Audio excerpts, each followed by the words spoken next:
Could the price of gold plummet if there is a newly discovered increase in the supply of the metal? Well, we'll try to answer that question in this video as we explore.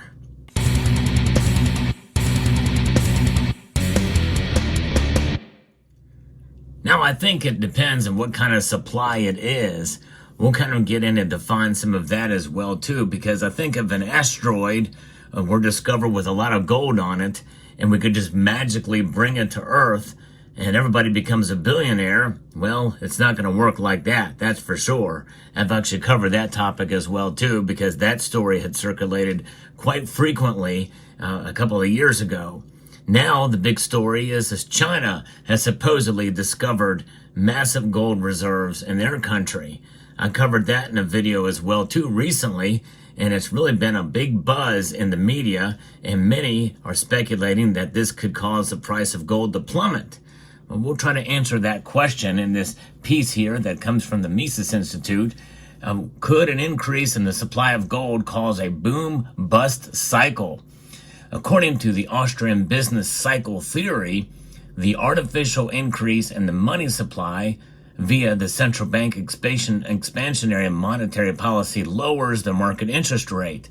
This in turn causes the market interest rate to deviate from the natural rate determined by the market. Consequently, this leads to the boom-bust cycle. And right now we are in a boom for gold's price, and we're kind of comparing it to the money supply here. Understanding this on the gold standard, where money is gold, and assuming that there is no central bank, an increase in the supply of gold will also result in the lowering of market interest rates. This would cause a deviation of the market interest rates from the previous interest rate cycle.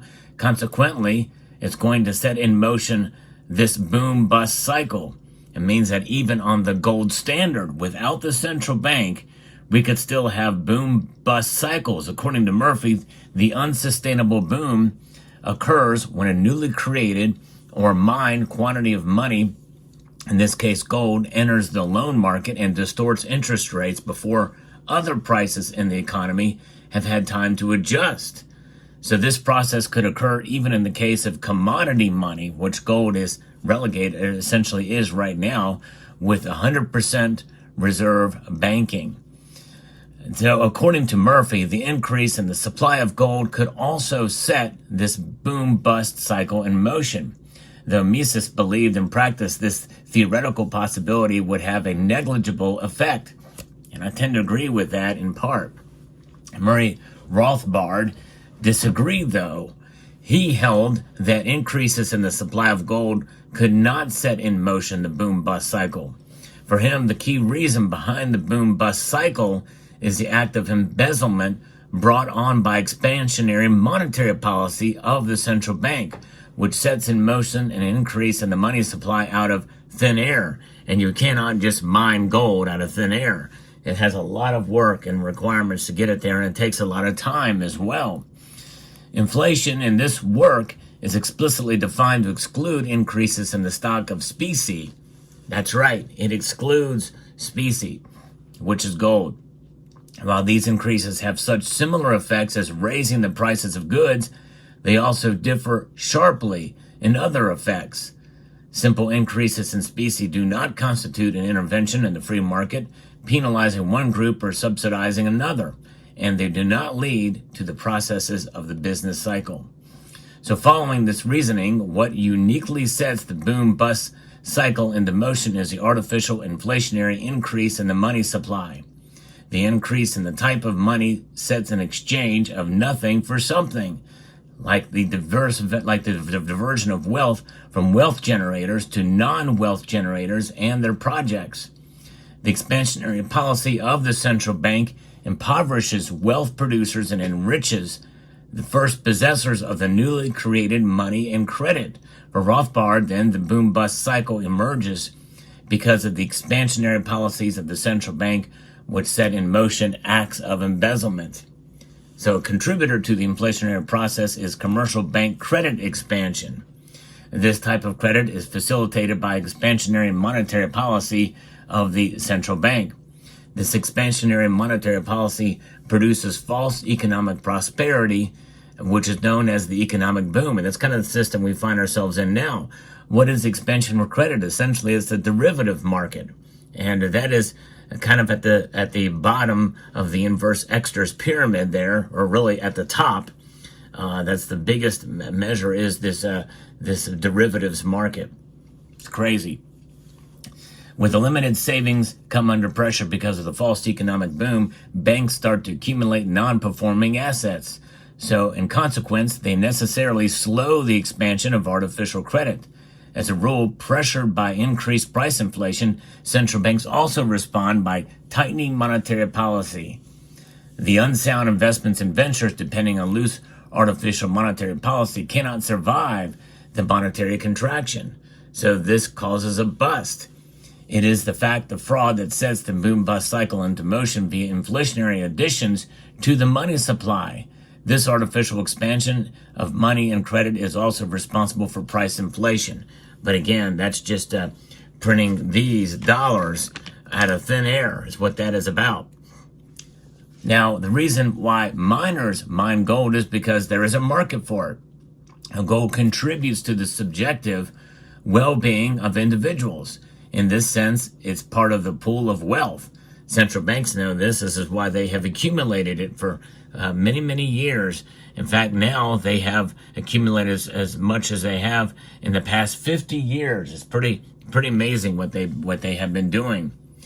And over time, individuals have discovered that gold, being originally useful in making jewelry, has a great appeal as a medium of exchange. As a result, they may begin to assign as much greater exchange value to gold than before. Hence, an increase in the supply of gold amounts to the increase in wealth, distinct from the inherently artificial nature of inflation. That's right, because of its adornment and because people treasure gold. The more you create, the more people are going to treasure. We're seeing that, in a sense, happen right now with central banks around the world. When a producer of gold exchanges it for goods, he's exchanging in the exchange of something for something else. He's exchanging wealth for wealth. New gold in a system requires production and or exchange. And the case of the asteroid full of gold, well, it's got to be brought back here. It's got to be extracted from the asteroid itself, essentially mined from the asteroid and then brought back here. That's going to be an extremely expensive process, no matter how you slice it or no matter how you mine it. And so, yes. So contrast this with the unbacked by gold receipts that are used as a medium of exchange. Those receipts were issued without the corresponding gold deposits for safekeeping. These receipts generate the same outcome as the counterfeit money does, yet on a much larger scale. This sets the stage for increased consumption without contributing to production or savings. Unbacked fiat certificates set in motion an exchange of nothing for something, which in turn distorts the price structure and the structure of production that leads to these boom-bust cycles. It sets the stage for widespread embezzlement once the certificates are employed in an exchange for goods and services. Though the signals from the increased purchasing and investment, this creates an artificial economic boom. Once a process slows down or stops altogether, it halts the diversion of wealth to various activities that emerge because of inflation. As a result, these activities come under pressure in an economic bust. Without the inflation of money and credit, which divert wealth to them, these economic activities are in trouble. Without easy money, they cannot survive or continue to the same current rate.